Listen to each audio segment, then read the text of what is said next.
I want to welcome everyone to this Northern Ireland at Boston College Global Leadership Fireside Chat. We're really excited today to have Suzanne Wylie, the Chief Executive from Belfast City Council, on with us. But before we get to Suzanne, I'd like to turn it over to our partner in these programs, Mr. Andrew Elliott, the Director of the Northern Ireland Bureau. Andrew.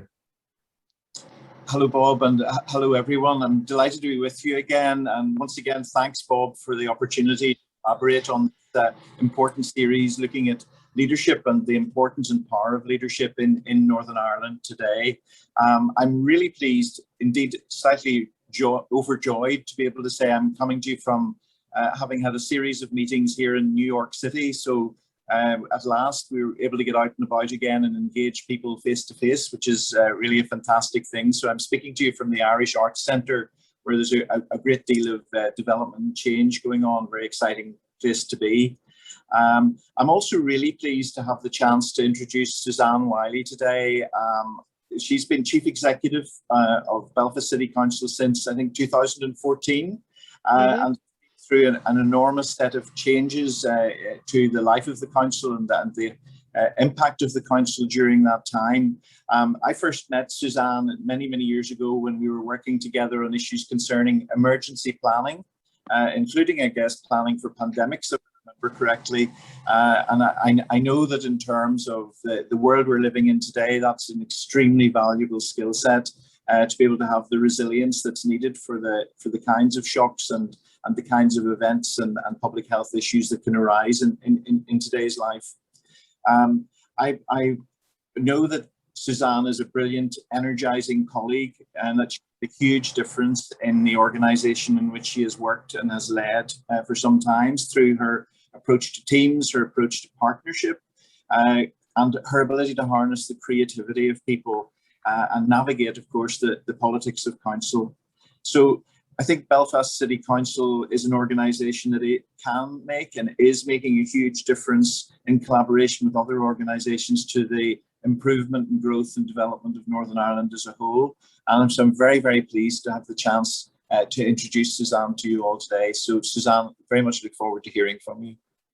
Thank you very much, Andrew. Really appreciate it. Thank you, Andrew. That's great, and we really value the partnership. We can't wait to get you up here to Boston. I'm dialing in, of course, from Boston College, and our offices here in the Brighton side of Boston College. But it's a delight to be able to speak with you again today, Andrew, and Suzanne. Suzanne, well, thank you very much for joining us. We have been running, as we were talking in the run up to this, a series on leadership and Northern Ireland and the relationships Northern Ireland has with its peers around the world and with the United States. The title of today's session is from chips to ships. Now I can't say that I came up with that title. I'm a notoriously poor title writer. I'm very functional and straight to the point. But I took that from an interview you had given before, and I would like to get into that concept a little bit. I think that ties together a lot of the work that you're doing at the council. But before we do, maybe I think it would be interesting for people to just get an update from you about where Belfast is right now. Things are changing so rapidly here in the United States. You always have to ask people when you see them again, what's happening around you now? What's life like? Yeah, okay. Well, I'm delighted to be here this afternoon for me and this morning for those of you stateside. And it's real joy for me to do this, I have to say. And I'm in City Hall this afternoon, right in BT1, which is as central to Belfast as you can possibly get. And, in my office here, you might hear some children playing outside on the lawn of City Hall because it's a lovely warm summer's day as well outside. So, and behind me, you can see some Irish art. And I was just listening to Andrew there, who's obviously coming in from the Irish Art Centre in New York. I have a lovely Colin Davidson behind me. And if you don't want to focus on me, you can focus on that beautiful painting of this City Hall in Belfast behind me. So what's happening in Belfast right now? Well, we are obviously still in some restrictions here in Northern Ireland. And we have moved through a number of stages to come out of lockdown. Our hospitality industry is open now, so life outside my window looks pretty much like it did before lockdown. We don't have everybody back in their offices yet, though, so there's still not as much footfall as there would have been, and not as much traffic, which is a really good thing as well in the city. Not as much travel, clearly. Even some people have started to go to the coast a bit more often, but it's tentative and it's cautious still, and we are still waiting then for the full opening up of everything, which we guess will come later. So I have my second vaccine tomorrow, and I think I'm like most adults of my age. And so we think we'll have all our adults fully vaccinated by the end of summer, if not before that, which will be absolutely fantastic, and will give us all confidence, I think, moving forward. Great. Well, that's good to hear. I know a lot of people here in the United States will be eager to get on a flight as soon as they possibly can. And obviously that depends the vaccination rate and the course of the pandemic. So hopefully that is completed by the end of summer. You can see some Americans this fall. I'll certainly be visiting my colleagues and friends in Northern Ireland as soon as I possibly can. Suzanne, you've been, as Andrew said, the chief executive since 2014. And you started off, and we'll get to some of this, but you have some very big agendas. The Belfast Agenda, Sure. the regional city deal came out of that, and the ongoing process. And that was going on, and then the pandemic hit. And so maybe you could talk a little bit about the leadership challenges that changed for you, and maybe how do you see this developing going forward as the pandemic winds down? I mean, for you, is leadership now going to be different, do you think? And how might it be different for you? Yeah, okay. So yeah, you're absolutely right. Before we had the pandemic, Belfast in particular was on a really upward trajectory. And some of our big plans, whether that's investment in real estate in the city, or whether that's moving a university campus into Belfast, which will open in the fall of this year, or whether that's growing our tourism or growing our tech industry, all of that was going really, really well. And of course, then bang, we have the pandemic. And of course, I think initially the reports that we were getting from our economists were very gloomy indeed. And I think that's the same worldwide. The support that's been provided by governments, though, has been absolutely amazing. And I know clearly we have been building up debt and we're going to have to deal with those issues. But by and large, we are well set up, I think, to come out of this pandemic and build back really quickly. The economists will tell you that by 2023 in Northern Ireland, we will be back to where we were from an economic perspective pre the pandemic. So, those plans, what we've done with them, we have, dusted them down. We have adjusted them because, of course, we're going to have to dial up some priorities and dial down some others, given where exactly we are with recovering coming out of the pandemic. I think leadership has been absolutely tested through this period, no doubt, whether that's to the executive, politically, or in terms of public servants like me and like my colleagues in the various government departments in Northern Ireland.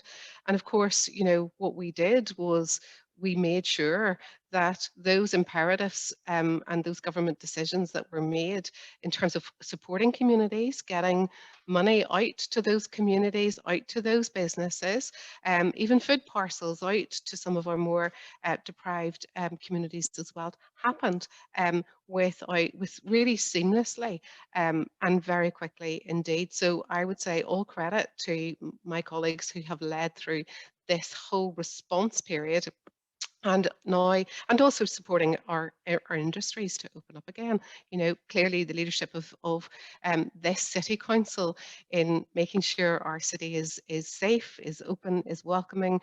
We have spilled out all of our cafes and restaurants into our streets and pedestrianised some of our streets in during the pandemic, and it looks like a different city actually out there now, which we must learn from some of those positives. We have to learn from some of the positives as well about how agile we can actually be as big public sector organisations and how quickly we can do things. I would say that a lot of the public servants though are very tired, and I don't know if that's the same worldwide, if that's the same for you in the US as well.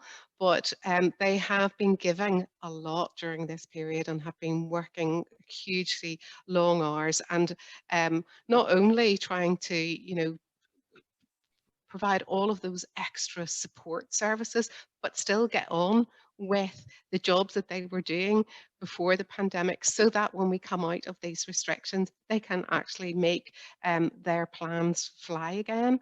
So the test will be, you know, making sure we can keep going, making sure that we can get the energy really back into leadership as well. And I can see that happening already. I can see that with, you know, restrictions being eased, with opening up again, with face-to-face meetings. We were talking earlier on about we're just having our first face-to-face meetings here. And that actually helps everyone recover and get their energy back that's really going to be needed to make sure that we can really deliver on these big plans that we have for the city. You know, the Belfast Agenda you mentioned earlier. Belfast Agenda is our plan for 2033 for the city. The first time the city has had one plan that has been agreed by, I have 8 political parties that I work to in this council. So one plan agreed by all 8 parties, but also agreed by all of the delivery agencies across the city as well and signed up to by them. But it came about because we went out and asked our citizens.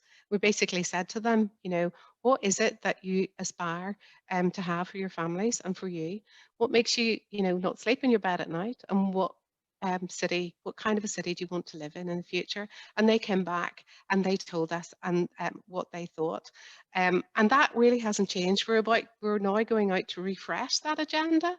And we're doing it online this time with our communities and asking them very, very similar questions. It hasn't changed an awful lot, I have to say. Of course, people are concerned about more about jobs than they ever were, and retaining those jobs and retaining the talent here in the city. And of course, they're much more concerned about us providing a much fairer society in future and making sure that no one is left behind, and that we deal with the inequalities that exist and have been, I guess, more exposed during this pandemic than before the pandemic. So, you know, the vision as it stood in the Belfast Agenda, and I know you have your own Boston plan. I actually, believe it or not, have a copy of it. Oh, excellent. That's great to see. Yeah, there you go. Which was given to me by Marty Walsh in Boston whenever the mayor of Belfast went to visit, because we're of course sister cities with Boston. But the vision in the Belfast Agenda, you know, talks about a Belfast, and this was created by the people. A Belfast it mentions the word beautiful. It mentions shared and loved by its citizens. It mentions free from the legacy of conflict, of course, which you would understand. Confident, prosperous, where people actually dream to visit, which is full of energy and which is really compassionate as well. So, and of course that all sounds lovely, doesn't it? And every city would aspire to all of those things, but we had real targets in that agenda. You know, we're creating 46,000 more jobs during that period, and we're bringing 66,000 more people to live in the city. We know cities are growing worldwide. That's a real focus of ours in Belfast, and to build the infrastructure and the housing for those people to live. We are driving down economic inactivity, so those people who are not in the labour market. We are driving up the skills agenda and trying to solve the skills gaps, not only between those who are most highly educated and those with low skills, but also a real laser focus on these are the growth sectors for the future of this city. And these are the skills that we're going to need, and working with the universities and the colleges and the training organisations to develop those skills at a city level. So it basically, you know, when I became CEO, I had the fortunate position that we had just gone through a whole reform of local government. We had created what they called super councils at that stage, and we'd taken some of the powers that were taken off local government way back in the 70s when we had the Troubles. And, you know, the politics at that stage, there were question marks around trust at a local level. So some of those powers had come back to local government at that stage, which really meant that I was able to take this organisation, a city council, and my 2,700 staff and my 60 councillors, and position it from a council that was primarily driven by delivering services to the citizens of Belfast, to one which is actually shaping the future of the people's lives, the citizens' lives, but also the future of the prosperity of this place and what this place looks like and how it is shaped for the future as well. Suzanne, there's a lot in there, and I want to Yeah, unpack. I want to unpack a sure. bunch of it and hear how you got to the agenda and why you looked at communities and the city deal, and that shift of shaping the future. I mean, there's so many challenges there, and then the COVID challenge on top of it. You talked about public servants, you know, putting in the extra hours and being stretched to their limit. Sounds to me like you still have a lot of energy to kind of lead here. So let's go back to that kind of that leadership element of it, and kind of your interest in that. I mean, what gives you the energy and the drive to kind of refocus the way the city council works, to introduce new ways of working and living, and to continue this through the COVID crisis? Yeah, well, I think when you ask any public servant who's been in a leadership position for a long period of time, and I have been in public service for 31 years, straight out of university and straight into public service. And particularly, I have always worked at the city level, so you're really, really close to the citizen at that city level. And I think that, you know, public service ethos, which all of the leaders here, I guarantee you will espouse. You know, it is about making people's lives better. It is about making this place a better place to live, a much more prosperous and sustainable future for this place as well. And I think that, you know, my interest in all of that is creating that. The Belfast Agenda is a perfect example, because what we did there was create a very long-term agenda, taking it beyond the terms of politics, so that people could actually see what was possible, not just in the here and now, but what was possible, you know, 10, 20, 25 years out from here, and then to work back from that and create really realistic plans that would be for the 4-year term of political office. So I guess public servants in political leadership, you know, the things that we are implementing and putting in place now are really going to impact for a generation. So we stay, we don't come and go like some politicians come and go. We stay, we're there for the long haul, and we push it through. And I think the extra piece for me, it's not easy. Right? It's definitely not an easy role. And I think you've discovered that from your conversations with the other leaders that you have talked to in Northern Ireland. I think you will see that, you know, we have that extra commitment, that we go that extra mile because we believe in this place and its future.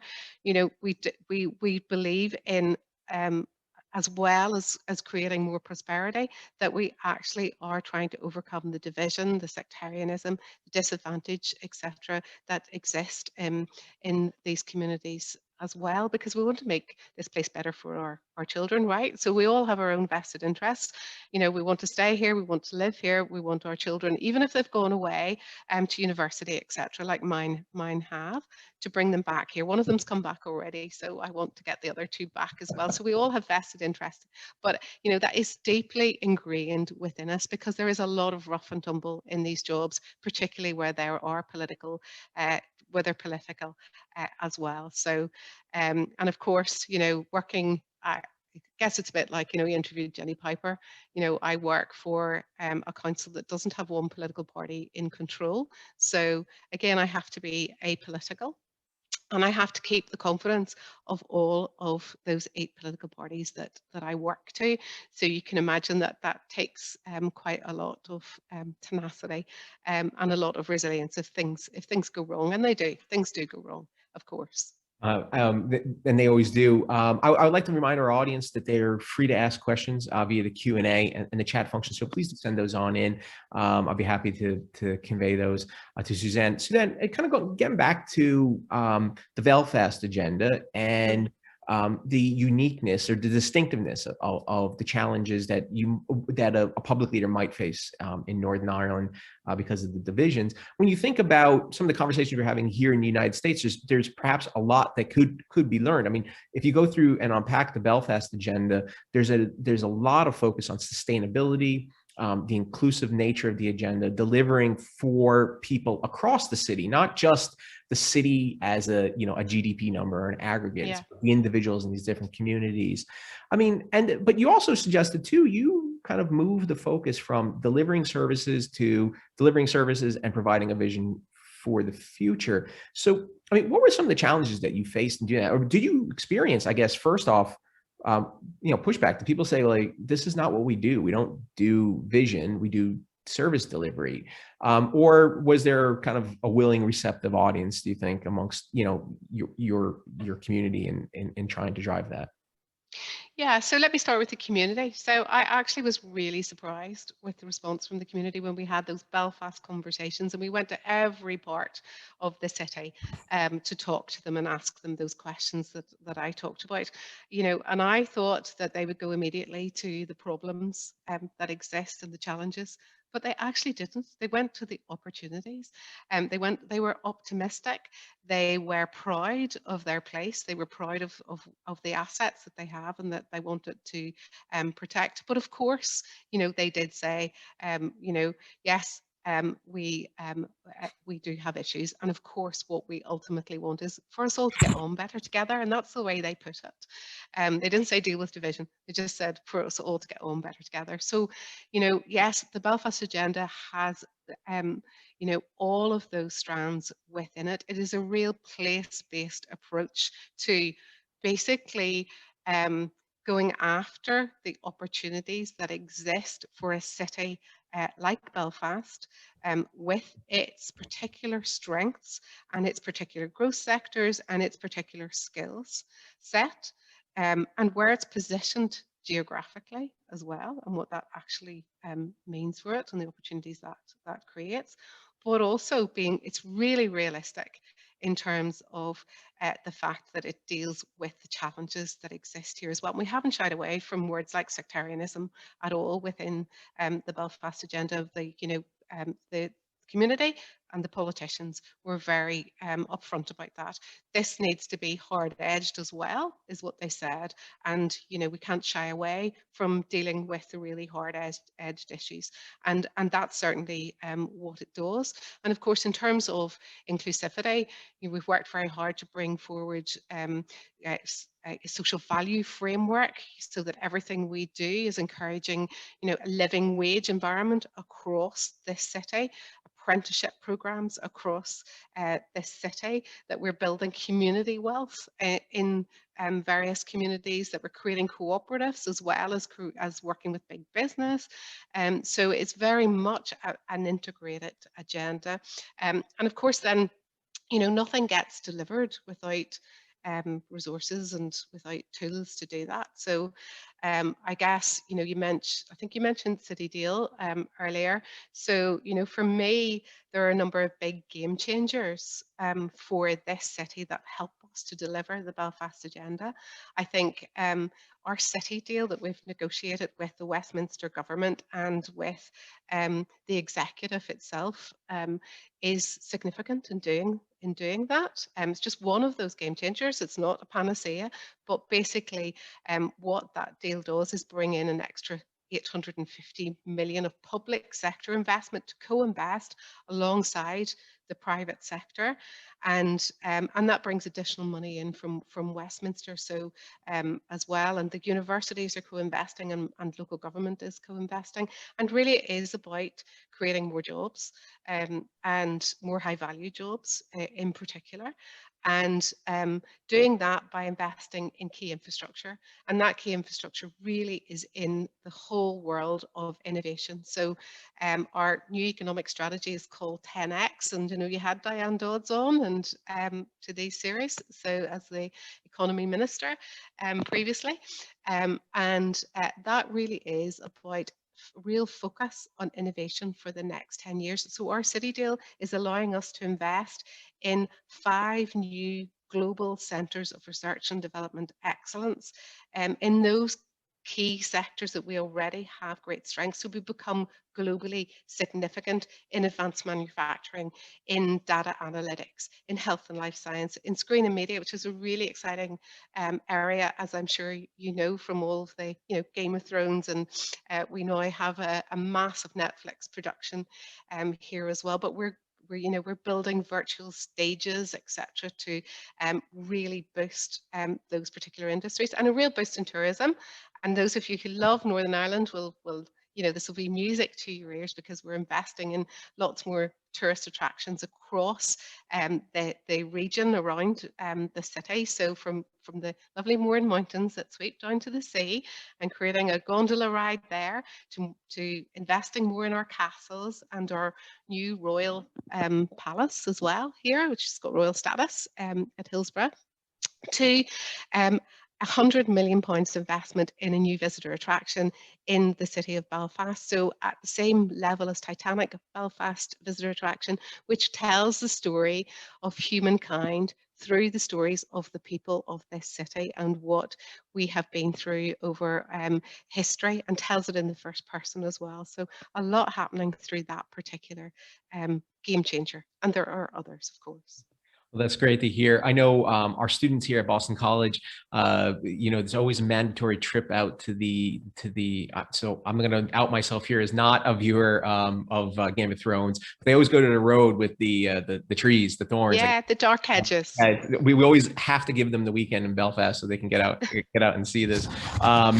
But that's all really exciting. It must be an incredibly demanding set of things that you're trying to do. It was interesting in the Belfast Agenda. It does highlight this, highlights issues of deprivation, and I guess most importantly, the distance between those who are skilled in Belfast and the kinds of jobs they can get and the kinds of wages they can earn, their access to the knowledge economy, and those who maybe aren't. And and there are some comparisons to other cities across the UK. I mean, what are you hoping to do to narrow that gap a little bit and to drive benefits, to those people who maybe aren't, coming to Belfast with, that tech degree? Yeah, yeah, and it is the question of the moment, absolutely, because the first, when you mention tech jobs, and those are the ones that are growing, 26% of the hires that happened during COVID were into tech companies, and of course they're the ones that earn more money as well in the city, and of course the first question that's asked by my politicians, well, how can the more deprived communities, how can children who have grown up in workless families, etc., actually get access to those jobs? So we've been doing a huge amount of work in terms of pathways into those particular types of roles, and it's not necessarily that you just go on a training course and move into a job like that. There's so many entry points to doing that. So we have many types of outreach, and that can be through sport, for example, in the first place. We have some great community-based organisations providing sporting opportunities, coaching opportunities to help kids build their confidence, for example, and then they can go on and go into other training opportunities as a result of that, and then skill them up through other pathways. We have reached out directly into schools. We have, and particularly in the more deprived communities, particularly on digital skills at that level, and at a really, really young age. We've also looked at digital exclusion as well within communities and schools, and provided the technology and the laptops, etc., for kids to make sure that they avail of those. And we've provided academies as well, which are these very fast skills training sessions, I guess, but not necessarily in a university environment at all, which will help young people, kids and others who want to reskill, right, who maybe have lost their job in another area and want to reskill, and they can go through these very quick academies and get their foot on that ladder and into those particular jobs. So a huge amount of work going on in that arena, but lots more to be done. I'm not saying we have it all solved at all. No, I mean, everyone I think is challenged with this, but certainly some great assets. We've heard about those when Professor Ian Greer was on talking about the work that places like the ESIT down in in the Titanic Quarter are doing on digital skills. I mean, integral to delivering that city deal. I'm sorry, integral to delivering the Belfast Agenda, you already talked about, is the city deal, and I know you talked about the process of securing the city deal elsewhere. You focused a lot on the persistence of it. What in those conversations, in demonstrating the value of the city deal that it will have on Belfast and its environs, I mean, what kinds of things did you focus? I mean, what was the value that the Chancellor in Westminster saw to kind of investing in this way? Yeah, so of course, in Northern Ireland, we do have a productivity issue. Okay, and of course, we are very dependent on the money from the Chancellor, known as the block grant, coming over to Northern Ireland, which is basically, a subvention. So less goes back in tax than comes our way in Northern Ireland at this point in time. So of course, the whole concept then of city deals in the UK, where that you turn around the fortunes of cities, and cities start to pay back more tax back into the treasury coffers, but also that the advantages are felt by communities as well, and right across the board. So that's the concept. Now, it's not as straightforward as that, and there's not a nice linear measurement that will demonstrate that, but that is the general concept. Now, initially, from a leadership perspective, Northern Ireland didn't have this, didn't even have a prospect of bidding for a city deal. It didn't seem to be open to us whatsoever. But I had looked around the UK and, seen Manchester and the Northern Powerhouse, for example, and how well they had been progressing as an alternative to London and its growth. And I thought, well, why can't we have one of these? There is no reason at all why we can't. So actually, it took a lot of political negotiation with the MPs that are currently in Westminster. I actually ended up going to the Conservative Party conference and meeting the Chancellor's special advisors, etc., and working through with them what that actually could mean for this city. But ultimately, the deal was done politically. Ultimately, it was done through the MPs, and at that stage, working there, obviously the 10 Democratic Unionist Party MPs at that stage in Westminster had quite a lot of clout. So very, very quickly, as leaders, I and my colleagues developed what the concept would be for Northern Ireland. We designed it, no one else designed it. There was no real blueprint for it. So we got ahead of the game, I guess, and presented that to the MPs and the Chancellor so that they could do that deal. That's I mean, it's bold leadership. In terms of how you work through that process, you're talking about the members of Parliament, Westminster, Chancellor. I mean, to what extent does the council interact with the executive on issues like the agenda or the city deal? Well, so certainly the Belfast Agenda is really a mini version of the overall programme for government. So basically, the way I see it is that we are helping and moving at pace on delivering the overall Northern Ireland programme for government at a city level. And, we're trying to achieve exactly the same outcomes. And in terms of the city deal, of course, 350 million of that money comes from the Northern Ireland Executive. They match what the Treasury give us. And so it's really important, and we work in partnership with the various government departments that are involved here, and you can imagine who they are, economy in particular, infrastructure in particular, and finance in particular as well, and Department for Communities.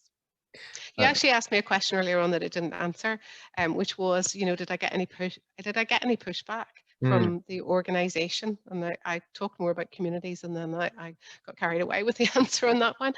Pushback from the organisation, yes, and of course the organisation had to change. So because an organisation of 2,700 people is a big machine, it's actually quite hard to convince an organisation to turn around and face in a slightly different direction. And that's actually what I asked them to do. I asked them to stop looking inward, look outward, really. And of course, I had to make sure that the frontline services still felt as valued as the people who were delivering on the economic agenda or the skills agenda as well. And that there was quite a lot of push and pull on that. And, I didn't always have everything in balance and get everything right. I kept having to go back and check, and the communications and the messaging and the reassurance, really, really important. But I did have to bring new skills into the organisation as well. And you asked about the climate agenda. I brought in a climate commissioner, got a lot of help actually from Rockefeller Foundation to do that, through the 100 Resilient Cities network. Brilliant, because that meant that we could have worldwide thinking and access to worldwide thinking when we were looking at our climate assessment that we did, and our action plans that we put in place as well. And I brought in an innovation and digital commissioner recently as well to the city, someone who came from the private sector, who knows about the innovator community and venture capitalism, and again has really made such a difference here in terms of that kind of investment. Yeah, that's it. I mean, it's all very exciting. It's all very exciting stuff. And there's a number of other areas you're focused on, smart districts, innovation districts, 5G innovation for the city, an investment service, the concept of a smart port. I mean, one thing, that I think all cities that have aspirations to grow and to prepare and be resilient for changes in climate and changes to future of work, are talking in some respects around aspects of the knowledge economy, and here in Boston, we're talking about many of the same things. I mean, what differentiates, do you think, Belfast and allows it, is going to allow it to be successful as it pursues these things? Because not everybody, will be successful in their pursuit of these things. Yeah. So I think it's absolutely about focus. It's absolutely being clear about where your core skills and strengths are, and really focusing on investing in the right infrastructure to really boost those, and creating the right environment to really boost those and make them world leading, and matching up then the skills pipelines, because if you grow those industries, you're going to have enough people to actually fill those jobs. And actually in the tech world at the minute, we have had to really up our game in terms of tech skills because of the demands. So, we have been really successful in certain areas, health and life sciences in terms of tech, in terms of financial technology in particular reg tech, for example, cybersecurity. Too. So we are the #1 destination for US foreign direct investment in cybersecurity, and we do have a number of your companies. One that I know well is Rapid7 from Boston, who has set up here and grown exponentially here in the city. And we have a lot of some of the big American companies like Citi, like Allstate, Aflac, here as well, but it's the software and technology end of the business that is being provided here from Northern Ireland. So you mentioned Innovation City Belfast, and I think that's really important because that is a partnership of anchor institutions in the city that have come together and said, what, we are going to boost innovation in 3 core sectors.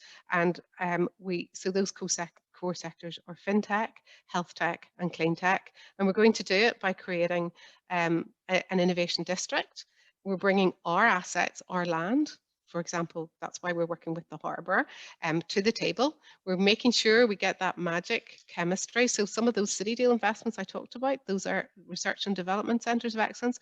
Some of those will be in that district, creating then the ability to build the clusters of those key areas. We've got the universities and the colleges involved, so they're looking at the skills pipelines and they're developing those courses and etc. now, or scaling them up right now. And of course, then we're investing in the right infrastructure, whether that's 5G technology or wireless, etc. within that particular district, and growing it as well. And then we're also, you know, and I know other cities are doing this as well, but the challenge environment too, really important. So not only is it good enough to have your academics, you know, and with brilliant ideas and helping to translate that into viable business propositions and having your small and bigger businesses together developing those, but the city itself is putting out challenges to that innovator community, those small tech businesses, and we're putting money out with that, saying these are some of the problems, whether that's climate or whether that's mobility around the city, that we need you to solve. We need you to come up with the prototypes. We need you to scale those, and also then start exporting them worldwide as well. So that test bed environment, really, really important. So, and you know, because we have some of those core strengths there already, I think that puts us in a really good position. It's great that you're providing that kind of support. When I travel around and I meet with entrepreneurs, that support structure is often the key missing ingredient to them being just a small startup and one that is able to scale, and having access to that kind of capital and those kinds of resources are excellent. Look, we've been speaking for about 45 minutes. We're talking about Belfast, Northern Ireland. It's remarkable we haven't talked yet about Brexit, and a pair of questions have come in about Brexit. So I'm going to relay them. One question suggests that Belfast is plowing ahead with its Belfast Agenda, and there's lots of great creativity and energy. But they wonder, this viewer wonders, what effect will Brexit have, do you think, on your agenda? Yeah, well, of course, Brexit, there are lots of complex issues involved with Brexit, absolutely. But we have recently brought together a commission to help us in the city, and also to, report back into government to look at the next stage of our growth here. And one of the areas that they have looked at is global Belfast and the trading position and our relationships around the globe, and our relationships with our neighbours in Dublin as well. And of course, from an economic, if you take the politics out of it, okay, from an economic perspective, the trading advantages that we have from unfettered access to GB market, with, our European partners an hour and a half down the road from us, and our access into Europe, it actually does give us, both from a goods perspective and from a services perspective, a relative competitive trading advantage that we definitely can build on. And I know many of the companies here are already doing that. They're already getting ahead of the game and working that through. We can also build much stronger supply chains here on this island as well, and that work has already started too. Of course, there are issues. I'm not going to pretend it's all rosy, because it's not, and you will have heard about many of those issues in terms of getting products into Northern Ireland, and in terms of the checks that have to take place here, and all the bureaucracy around that. And of course, we're trying to work through all of those issues, and as is the politics. And I'm sure you were all following G7, and you were all watching what was going on in terms of the what Biden and what the European leaders were saying to Boris Johnson as well about the protocol. And of course, there are issues to be worked through, absolutely. And of course, there are lots of political issues here, and community tensions that has, drawn up again and brought forward. And I'm happy to talk more about that if you wish. But I have to say, from an economic perspective, that our commission, when we've been talking to the World Economic Forum, and we've been talking to English Cities Fund and British Land and the Bank of England and etc. So and they are absolutely convinced that we have a relative competitive advantage that we should be capitalising on. Yeah, it's very interesting, and in a lot of ways, the Belfast Agenda, if when you read it, it obviously focuses on Belfast, but it focuses on Belfast as a kind of a nodule in relation to other places. And I think that comes across very strongly. I mean, you're always considering your interfaces with other councils. And one thing that's particularly interesting is your relationship with Dublin in the Belfast Dublin economic corridor. I mean, could you talk a little bit about that project and what it means for Belfast and its kind of viability through this unusual kind of constitutional discussion we're having right now? Yeah, so the concept of this corridor goes way, way back in time and has been talked about for a very long period. And I think that now, because of where we are with Brexit and trading positions, etc., it becomes all the more important on this island. And what the corridor is really about, it is about scale, and it is about potentially having a foothold in 2 jurisdictions. For me, the biggest advantages that it's going to create are we have this eastern seaboard of the island. It's the part of the island where there are the main concentrations of the particularly the growth in innovation and business clusters that are dependent on research and development. And of course, it has the concentration of the universities along that corridor as well. And so it's one of a number of really key functional economic areas. It's not the only one, because of course there's the Northwest and what happens there and other parts as well in their relationship across the border. So, but the economic corridor itself, we know the population is going to grow along that corridor. We know young people tend to drift towards that corridor as well. So that's where the jobs are going to be. In terms of the proposition for further foreign direct investment, it's much stronger if you look at it along that corridor. In terms of the proposition for research and development hubs of global scale, it's much stronger if you look at it on that geographic basis as well. It was launched, I have to say, about 4 weeks ago by ministers here, Secretary of State, Minister for Finance, and also ministers in the South as well. So a really joined up approach to it. So Leo Varadkar was speaking as well at that launch. So my hope is that this gets a lot of political support now and really gets lifted and used to its best advantage. That's great. I'll be tracking that closely. Yeah. I lived for a number of years in Dublin, but I would travel up to Belfast maybe once or twice a week.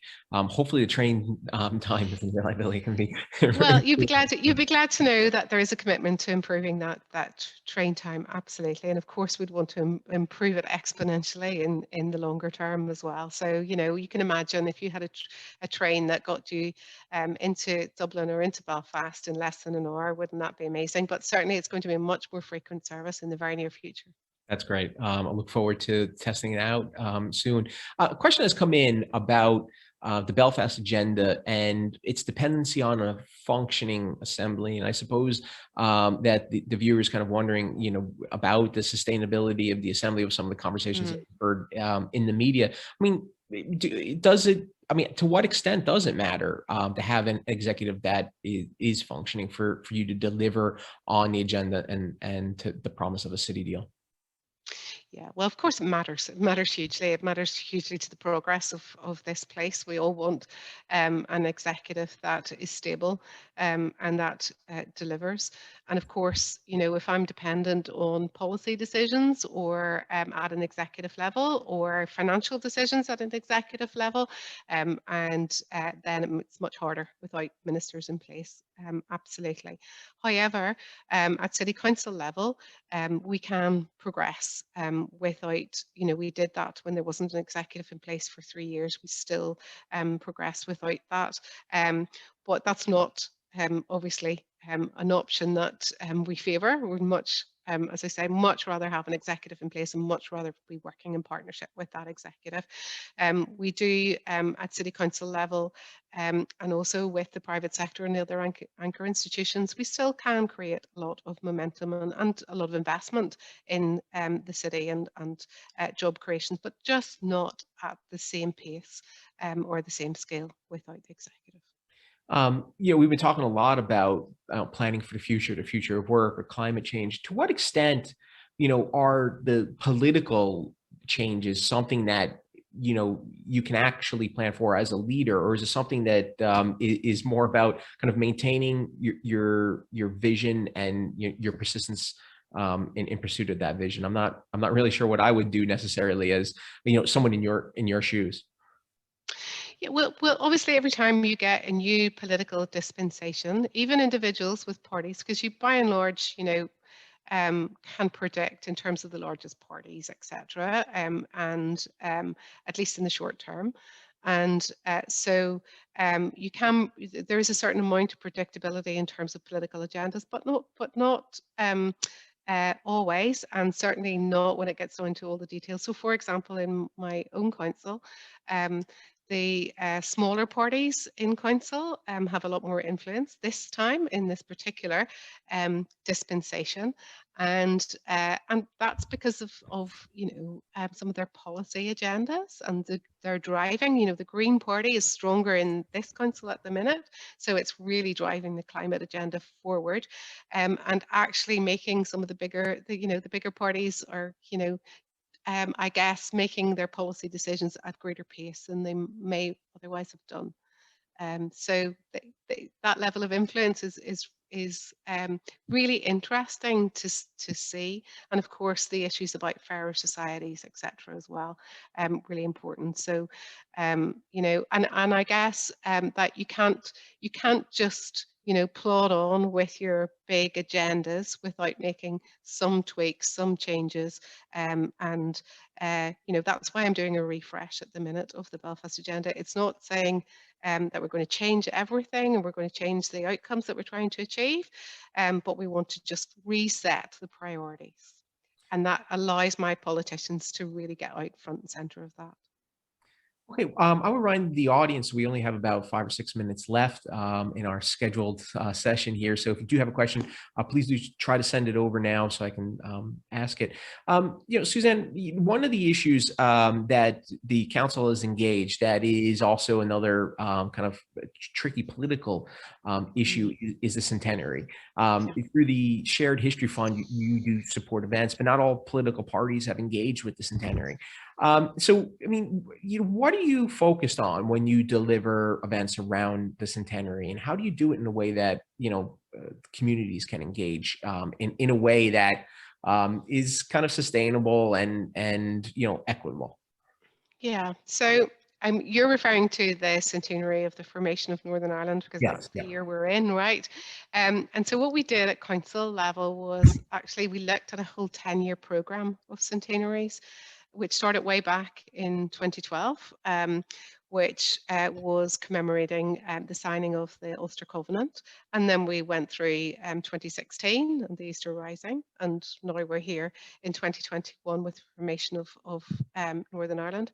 So way back, we sat down with the politicians and we worked out, there were different events that different communities, of course, were going to engage in more than others. And that was accepted,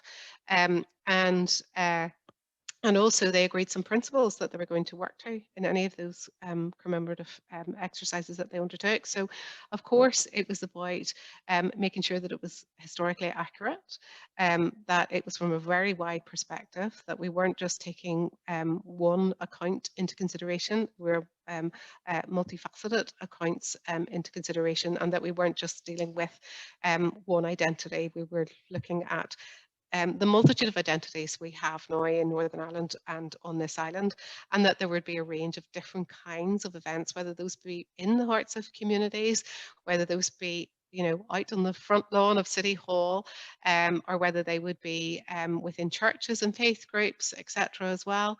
And we've had speeches, we've had exhibitions, we've had plays, theatre, etc.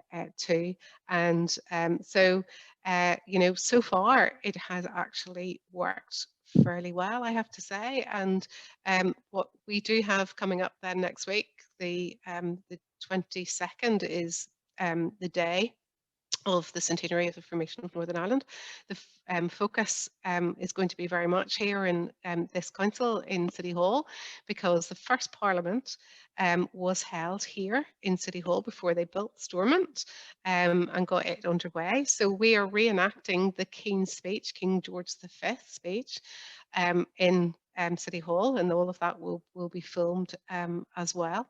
And and I think there will be a lot of media interest in that. And I went back and had a quick look at his speech, because I thought you may ask me about this, and just really interesting to hear what he actually said at that time, because of course this was about the division of Ireland, and he said, of course, we're constitutionally divided island now, but nonetheless, he said, to work together in common love for Ireland upon the sure foundations of mutual justice and respect, and that the fathers of Northern Ireland should espouse to tolerance and equality, and stretch out the hand of forbearance and conciliation, to forgive and to forget, to join in meeting for the land they love, a new era of peace and of contentment and of goodwill.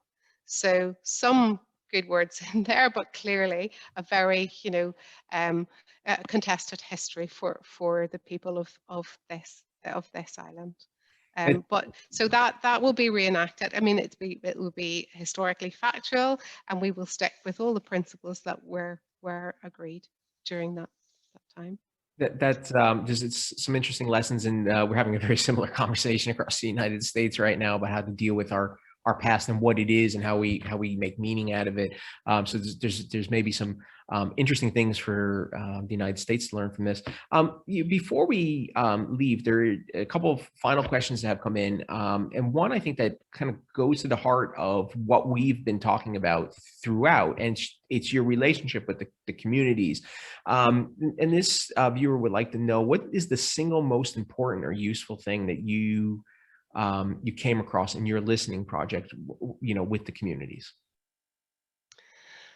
I think for me, the single most important thing was the optimism that the communities actually had for the future of this place and their children, and the trust, I guess, that they had in public service, etc., to deliver that for them. I expected that I would get much more, I guess, mistrust and a kind of despondency nearly. That's not what I experienced, and of course that's what we really need to build on, because of course that trust and that them putting their store in leaders to help deliver better results for the citizens of this place won't last forever. You have to demonstrate that you can do it, and you can really deliver. And I kind of look across the city and I see what this council has invested in this place. I see us building 7 new leisure centres for our communities. I see us building, city farms in inner city communities, for example, and football pitches all over the place, and they're being so well used, and I think that we really are making a difference to people's lives. Lots more to do. I'm not, again, not naive. We still have far too many people who need access to work, and that's a real job for the future. I think we also need to build on that, on that pride. And also, the kind of vibrancy of the place. These people, and you'll know from being here, the people who live here, just absolutely love Belfast, love Northern Ireland, and they love living here despite all of the challenges and tensions, etc. So we need to keep building on that pride. And I think coming out of COVID, and I think every country, every city needs to look at this, how we build that pride back. And so we're for example, applying to become a UNESCO City of Music this year. And so we will be putting a lot of store in musical development over this period of time. And we want to use 2023 when we have One Young World being, coming here to Northern Ireland, all those young people from across the globe. We want to use it as a year of culture and events and celebration. Great. Well, we'll certainly track those things as they roll out. Good luck with the UNESCO application. Thank you, Suzanne, for joining us today. I really do appreciate your frankness on some challenging questions and in a challenging situation. And it's been really illuminating. There's a lot in here for political leaders and city leaders in the United States to learn from and to share from. And I do hope we have an opportunity to share in person in the near future. I look forward to welcoming you out to Boston College, where hopefully we can do this again with an audience in the room in the near term. But thank you so much. Thank you as well to Northern Ireland Bureau for their support and to Andrew for his friendship. I think this is probably the concluding webinar of the spring season, and we'll be back in a short while with a new slate. We'll be reaching out to everyone. But before I do go, we actually do have an event on the 24th with the Ireland at Boston College Global Leadership Series, and Minister Michael McGraw will be on. He's the Minister for Public Expenditure and Reform in Ireland. So we hope you can join us. Thank you again, Suzanne, for joining. Great. Thank you very much. It was my pleasure. I appreciate it. Take care, everybody. Bye-bye. Bye.